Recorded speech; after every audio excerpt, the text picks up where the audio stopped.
Welcome.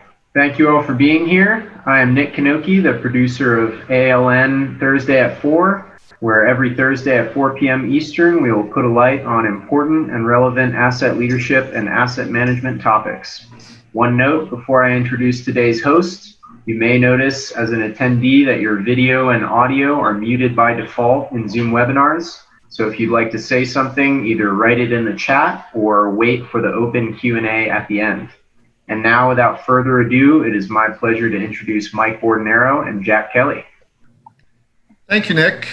Nick is also our tech assistant, and he will be turning off his camera now, but we'll see him again later.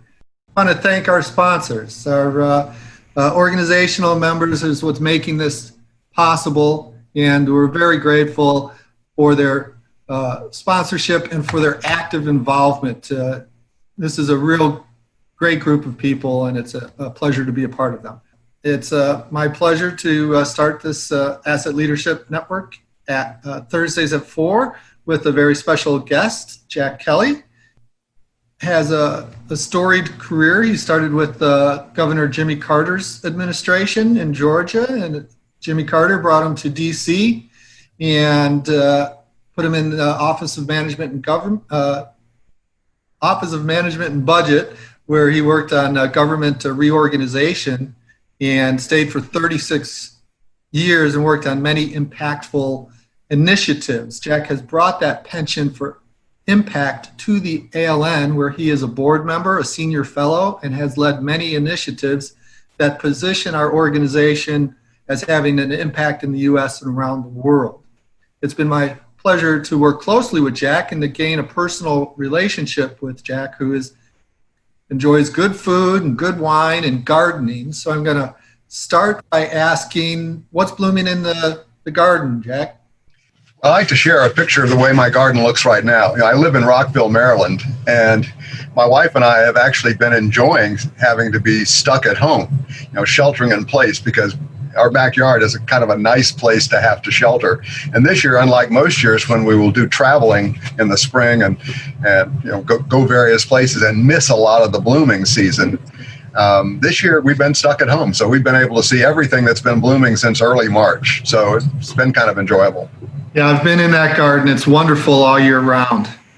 So, Jack, I gave a brief overview. Why don't you tell us a little bit more about your background so that when people hear what you're saying about listing for ISO 55001 certification and compliance, they understand where you're coming from. So, Mike, I began my government career in 1971 when I joined the Georgia Office of Planning and Budget. And this office was responsible for carrying out then Governor Carter's reorganization of the Georgia government. And it was a massive reorganization. It actually led to serious structural change, as well as improvements in the way of various management activities were managed. My specific reorganization team created the Georgia General Services Administration. Some of you familiar with the GSA in Washington might understand that link. So my experience with reorganization and management reform in Georgia, it resulted in me being invited to DC in 1977 to help plan then President Carter's federal reorganization project. When that project wound down in 1979, I began a series of interagency management reform initiatives that kept me busy for the rest of my career. All of these initiatives were focused on improving various administrative service functions, including federal travel, reducing federal workspace, accelerating surplus property sales, and other areas. What made my initiatives different from more typical OMB management initiatives was the involvement of agency administrative experts in the formulation of new policies, as well as in the oversight of policy implementation activities. I also made sure that GSA provided staff support to the different reform implementation efforts on a permanent basis. A very good example of this approach was an OMB circular A126 that I wrote dealing with the management of government aircraft. It basically set up a kind of a self-governing mechanism that was overseen by the agencies and supported by GSA. Jack, let's chat about some of the things that were really good. What you did, I really like the fact that you set up the Office of Government-Wide Policy at GSA. You told me a real good story about how that started. Well, the model, the kind of self-governing model that was created under the OMB Circular A126 became the model for setting up the Office of Government-Wide Policy. And it was set up because, in order to actually implement policies, it's a much bigger deal than issuing a press release saying we've got a new policy. So this more organic approach to reform basically is, some people call it change management, and it is an aspect of change management, but it was it was very successful. I mean, what happened was the normal model is OMB issues a policy and then walks away. This is where OMB helped involved agencies in developing the policies, issued the policy, and then made sure the agencies were supported in implementing the policies effectively. And we did that in travel, we did that in motor vehicle fleet management, we did it in mail management, we did it in transportation, we did it in aircraft. So it was a pretty fundamentally different way of implementing management reforms. That's a real good lead into your discovery of ISO 55000 and why you think it's important, because clearly you had a lot of experience with policy and strategy about management of assets. So the way I got involved with ISO 55000 is that because after I retired in 2013, Jim Dieter and Jack Dempsey, two of the founders of the Asset Leadership Network, asked for a meeting with the Office of Government-Wide Policy, and they were promoting an executive order that would require agencies to adopt the standard. So OGP invited me to sit in on that meeting because they knew I had had experience with executive orders. And that's the first time I'd ever heard about ISO 55000. And after the meeting, I wanted to learn more about it. And so I was able to actually read a copy of it. And I was blown away. I mean, I thought, oh my God, this is such common sense. I wish I'd known this when I was actually working. And that got me very, very interested in learning more about the standard. And consequently, I joined the Asset Leadership Network. Yes. So since you were so involved in policy, it does not surprise me that you were interested in the policy of how to list certified ISO 55001 certified companies and those that are compliant with the standard. So how did you transition to that activity, which you've done a lot of work on that paper, and it's good work, and that's what we're here to talk about. Well, the way that came about was Michael Hardy, another ALN senior fellow, and I developed a paper back in 2018 that went over the history of asset management going way, way, way back, and then bringing it up to the present day with ISO 55000. During the course of writing that paper, we decided it would be interesting to look at organizations around the world who had implemented the standard, because we thought that we could learn lessons from that. When we first tried to find information out about those organizations, we would go to the internet and we'd find little scattered stories here and there. It wasn't much. Fortunately, before we finished the paper, Jim Dieter pointed out a website that ISO technical committee, that's TC 251, which is the technical committee that focuses on asset management policies within ISO. They had a website that actually listed what they call the known certified organizations. And so we were able to pull down information from that website and give kind of an overview of what the world looked like in terms of implementation. And what was interesting that there were 4 countries that had many more, 40 organizations per country versus like 7 organizations, or in the US, just 2 organizations that were actually certified to the standard. So that was in our initial paper. And then that's how we got started. So thanks for that background. One thing before we go on, will you share your healthcare analogy about the value of ISO 55000? You bet. I mean, so we talked before about all these different, management reform efforts that I worked on, and a number of them had to do with different asset categories like aircraft, motor vehicles, personal property, real property. And once I read the standard, I realized that if you want to use a medical metaphor that worked for me, all of those reform initiatives that I worked on, and what most reform initiatives are Band-Aids. They're designed to fix a specific problem. Legislation is written like that too. It's a Band-Aid. We're gonna fix this, we're gonna fix that. The standard is a lifestyle change. or it's a prescription for a lifestyle change. It's much more comprehensive, and quite frankly, you're still going to have the occasional Band-Aid requirement, but not as many and not as serious. Okay, so you saw that ISO 55000 was a valuable document that could help organizations, and then you found that the listing of organizations that were certified and compliant weren't necessarily up to snuff. So what did you do from there? Well, so after we issued that initial paper that had our first look at that list of certified organizations, I got very curious about how that was changing over time. And so I started, like in 6 months increments, I would take another look at the list and compile statistics from the list. And sure enough, I mean, the number of organizations around the world increased. The number of sectors that were adopting ISO 55000 increased and expanded. And so the picture was changing.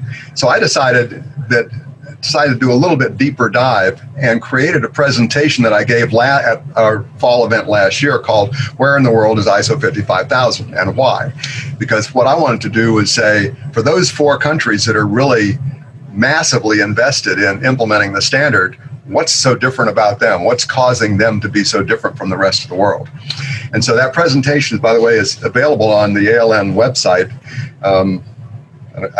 Maybe at the end we can talk about where, but it's available to people who want to go down that path and take a look at it. So what happened then was when I went to update that information for a possible presentation at this year's fall event, I decided to do a deeper dive into that list. And that list, basically, it lists the name of the company, the country that it's in, and then there's a link that's provided to what's supposed to be evidence of certification. And so I dove into that. And what I found was that not all of the evidence that was provided was really adequate for certification. The best evidence is like a link to the certificate, but some of the links were just to press releases that claim certification with no mention of who the certifying body was or anything about the actual certificate. So that got me, curious about that. So that was one problem. The other thing was I started getting, I heard stories that there were more certified organizations that were on the list. So I thought, well, let me see if I can't go find them. And so I learned about, this is where I sort of went into, Jim accuses me of going down rabbit holes a lot of times. And the rabbit hole I went down here turned out to be very, very productive.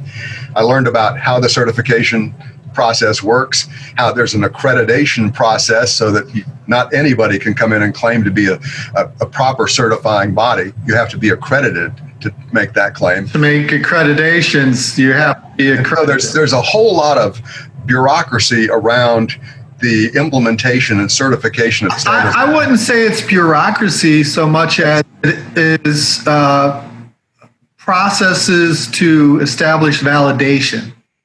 Well, that's a great way to say it. But when I say bureaucracy, I don't mean that in a pejorative sense. I mean, it's just there is a structure, there's organization structure that's created to get this work done. And it's 2 levels. It's the certifying body, and it's the organization that accredits the certifying bodies.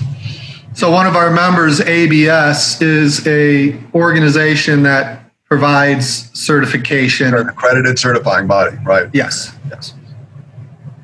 So, all right. It was an incredible deep dive that you did. You did a thesis level of work in researching all of those entities and checking them. So why is it important to have these listed properly? Before I go down that, before I answer that question, the other thing I want to mention is that there was a whole lot of brand new information when I found out about these accreditation bodies and so forth. And frankly, I had no background in it whatsoever. So I reached out to 3 people whose opinions I highly value, and they're from around the world. They're Jim Dieter, our CEO, who led the U.S. team that helped write ISO 55000. Also, a gentleman named Peter Kohler, who founded a group called the Asset Management Council in Australia and also contributed to writing the standard. And then a man named Boudewijn Nijens, who works for IAM, and He's what they call the convener of TC 251 Working Group 3, which focuses on communications. And he was one of the people who helped develop the website and the KCO list, the known certified organization list. So these guys really gave me insight into how all this came about and what some of the backstories were. What can you share a backstory or two, or some things you learned from them?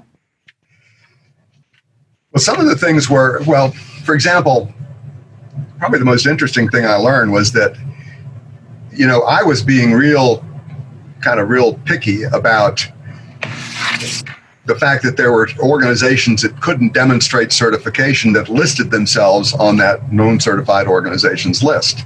And what I learned from Baudouin is that TC 251, although they absolutely, and they're a lot like the ALN, in wanting the broadest view around the world of adoption of ISO 55000, and recognizing that not everybody who adopts it is going to want to seek certification. So they actually were intentionally loose about having to be certified to be on the list. Which was, it makes perfect sense to me. The only thing that I feel is that we ought to be clear on the list who's certified and who's not. Yes. Okay, so after you talked with them, what did you learn was important to call for in your paper? Well, so what I realized was that the problem that we're dealing with, which is one, the fact that we can't tell who's certified and who's not on the TC 251 list, and two, we have sources of information from both the national accreditation bodies and from some of the certification bodies of other organizations that have been actually certified to ISO 55001. So there's an undercount on the TC 251 website that we can demonstrate. Yeah. So that's one thing. The other thing is that problem, or those problems, are international in scope. And so the solution has got to be international in scope. And that means that takes me down two paths. One, working with TC 251 to put tighter controls on what gets posted to their website, and also modifying the website so that you can tell who's actually certified and who's not. And then working through the group that oversees the national accreditation bodies, and that group's called the International Accreditation Forum, or IAF, working with that group to to be more specific about what the requirements are for either national accreditation bodies or accredited certification bodies, making their information available to the public, so that the public has the most complete picture of actual certification as possible. So then the underlying question to it all, why is this important? I think, and I have long thought that being able to point to other organizations around the world who've seen value in certification, or if it's not certification, they've seen value in adopting the standard, is a great way to promote the standard around the world, and also in the U.S. While Jack is the lead author, the senior fellows and the ALN board members were asked to review and comment on the paper. So Jack, after you finish saying why it's important, then you might make some comments about the contributions that others gave to the paper. Well, in addition to the three folks that I mentioned before, Jim and Peter and Baudouin, it was reviewed by you, it was reviewed by other people within the ALN community, and the comments that I got back were very, very helpful. I mean, it's clearly something that's sort of a niche issue. It's not something that most people would have even ever come across. Oh, no. I mean, yeah. I mean, it's something most people who go to that list on the website, the certified, known certified organizations, would just assume that name means that if they're on the list, they're certified. And it's just not true. Yeah. And that's not a bad thing. And going back to your point of helping it propagate the standard, that's exactly what the ALN is hoping to do. So your efforts are totally supportive of the mission of the ALN, because companies see other companies there, then they might want to do business with them. They might say, hey, my competitor's doing this. And basically what we've learned, going back to your healthcare analogy, it's not a Band-Aid. This is a lifestyle change. And right now, the world needs all of the organizations in it to go through a lifestyle change, or everyone's lifestyle is going to change for the not better. So that's what we in the ALN are all about, is promoting the adoption of the standard, because we believe that it has such positive consequences for people who do that. Yes. So one of the things that goes back, because basically what you've got here is a trilogy of papers and presentations that kind of focus on similar issues. And can you go back and tell us a little bit about what you found out about the countries that have the most adoption of ISO 55000, why you think it happens, and how that might occur at other countries too? That's a great question, Mike. What we found out, and the 4 countries that by far have the largest number of organizations on that KCO list are Japan, Australia, the United Kingdom, and the Netherlands. And the story is somewhat different country by country. In Japan, they have a lot of adoption in the water and wastewater sector. And that's because they have a ministry there that's responsible for that. That's sort of, it's a typically, kind of an indirect way. They say, well, we're not mandating that you do this, but we think it's a good idea. We highly suggest it. And then they publish guidelines for how you do it. So we know what that means in Japan. That means do it. Yeah. Do it, right. So that's led to it.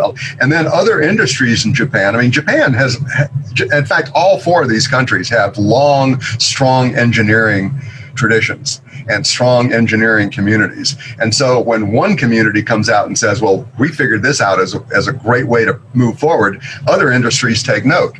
And so they kind of do a copycat thing and say, well, if it's good enough for these guys, it's probably going to be good enough for us too. And so there's that kind of exchange. In the Netherlands, it's a similar situation in that they issued a national policy, which it wasn't called ISO 55001, but it kind of mirrored it. So all of these Dutch organizations that comply with this national policy, I mean, it's nothing for them to get certified to ISO 55001, because they're basically there if they meet their country standard. Okay. UK is a little different. Australia is considered by some people to be like really the first folks that really started looking into asset management the way we think about it today. And a lot of their municipalities and their states have long traditions in asset management. And when they were involved with PAS 55 when that was developed in the UK. They implemented that. They had something called the IIM, the International Infrastructure Management Manual, which was produced even before PAS 55, and put together a lot of best practices for asset management. So they have a long tradition, and the same in New Zealand. New Zealand also has kind of piggybacked on Australia's activities. So what do you think can be done to help propagate it in the U.S.? I think continuing, accelerating what we're doing, getting the word out, making sure that people are aware that other people have adopted it. One of the things we're trying to do in the U.S., what we've learned, and you certainly been part of this learning process, we've learned that there are more organizations working on adopting ISO 55000 than are certified. And so by making that information available to the broader community within the U.S., we're hoping that will kind of create, again, this kind of groundswell of interest in adopting the standard and moving on. Hey guys, we are about in the last 5 minutes of the session, and so I'm wondering if we can try to answer a question that was posed. What value do organizations get from the standard and from certification? Certification is proof of having adopted the standard, and it's very credible proof because it's certified by an independent third party. But the real benefit is adopting the standard and implementing the requirements of the standard. the nice thing about the standard, and this is something that I had a hard time trying to explain to my OMB colleagues when Jim Dieter and I would go back and meet with them, is why is that? Government people, in the federal government at least, look at something that looks like a standard and think it's more guidance. They don't understand that it's much bigger than guidance. It's what you need, what an organization needs to do when it creates its own guidance. So it's this lifestyle change. It's not just a Band-Aid. So I'm going to answer that in two ways. The value of following the standard has consistently given people 20 to 30% improvement in whatever they are measuring: productivity, profitability, customer satisfaction, whatever. You apply the standard to a certain area of your business or your entire business. And whatever you focus on, you follow the list of things to do, you're going to get dramatic benefits, mainly because you are involving everyone in the organization in a holistic approach with similar language. So everybody's talking the same language. You eliminate the Tower of Babel. The value of certification is different for different people. Commercial organizations might want to use it as a marketing or a competitive advantage. I was able to visit with the head of the Army Corps of Engineers civil engineering side, and he immediately said, "How do I get certified?" And I said, well, really, you don't need to be certified in order to gain the benefits. If you just comply with the standard, you will get great benefits. He said, no, I need to be able to walk into Congress and show them that I am doing what is necessary to be the best in class. And I was like, oh, okay, then this is how you go ahead to get certified. So I hope that answers the question. Nick, did you have any others that were out there? The other question was just, where can I get the paper? Okay, so the assetleadership.net website has a drop down that says papers, and you go down and you'll see the paper. I believe it's at the bottom of the list right now because it's the most recent one, Nick. Yep, that's correct. And I'm going to post the link to the chat. Okay. And then Jack's got other papers there. That history document that I talked about is also under papers, and it's called Asset Management. Asset Management in High Performing Organizations. Yes. And then the Where in the World presentation is under the events tab, and it was for the last year's 2019 event. 2019 event, and then you go to that page and you'll be able to see that. Thank you all for coming to this first broadcast of ALN Thursdays at 4. We look forward to seeing you again next Thursday when we'll have another talk with another one of the embarrassment of riches we have with all of our supporters and contributors. We'll be able to have great talks year-round with the people we have. Thank you, Nick, for your technical support. No problem. And thanks to our sponsors and membership organizations.